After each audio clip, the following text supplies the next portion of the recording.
Hi, this is Monica Warren, and you are watching the norming video for 5th grade writing for CA2.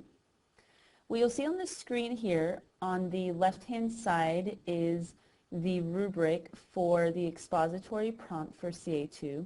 And on the right-hand side over here, you will find the prompt, and then behind it are some sample scholar responses that we pulled from last year to show you how you might best grade this prompt. So the first thing you want to do is really take a good look at the prompt given. So the prompt really starts right here with write a paper about the most important rules at your school. Tell why the rules are important to follow. So it's pretty simple and clear cut. There's a few big pitfalls that scholars make when they interpret this prompt, and so I want to make sure you're aware of those. The first one is that scholars may simply write a paper that lists all of the rules. So they say the first rule at our school is this, the second rule is this, the next rule is this, but they never actually tell why the rules are important. And in order to turn it into an expository prompt, that's really what they need to be doing. The other thing scholars may do is they may write an entire paper about just one rule instead of picking more than one rule. And then another thing that scholars might do is they may write more of a persuasive piece, persuading the reader to follow a particular rule or set of rules. So those are the most common pitfalls we saw last year, and those are reflected in some of the sample graded responses that you see here.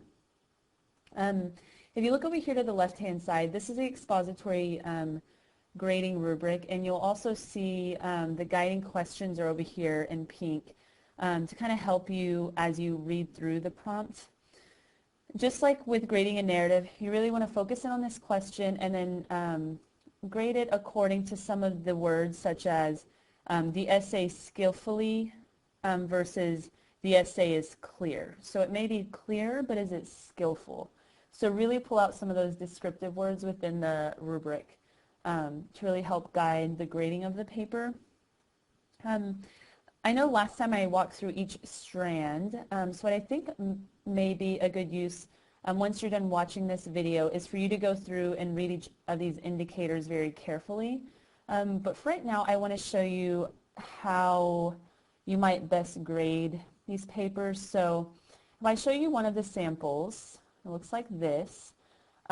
This is a paper where if you look just right here, I wrote down organization, ideas, and conventions.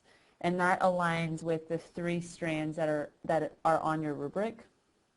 The next thing you'll see are a few numbers after it. So what that means is that on organization, for this very first indicator, it was rated a level 2, which is right here that the structure is evident, but it's not always appropriate or purposeful. It's somewhat clear, but not always clear. So that's where it got a level 2. And you can see that a level 1 on the next indicator, which goes here, that it really doesn't have a clear central idea or focus. But then for this third indicator, does it flow?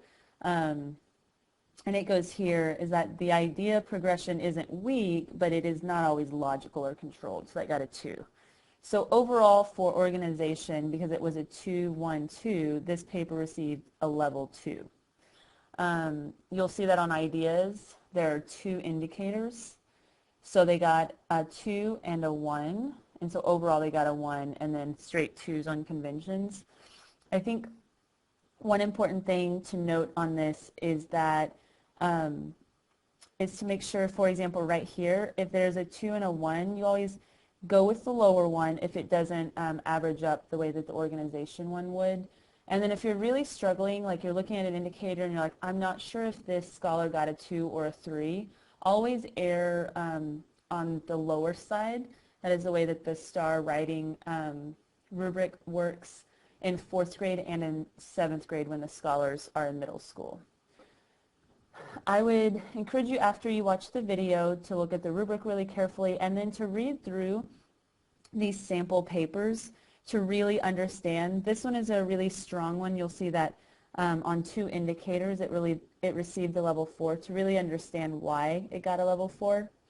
And then once you've kind of looked through these, make sure that you norm with somebody on your campus to really look over. Make sure that they understand.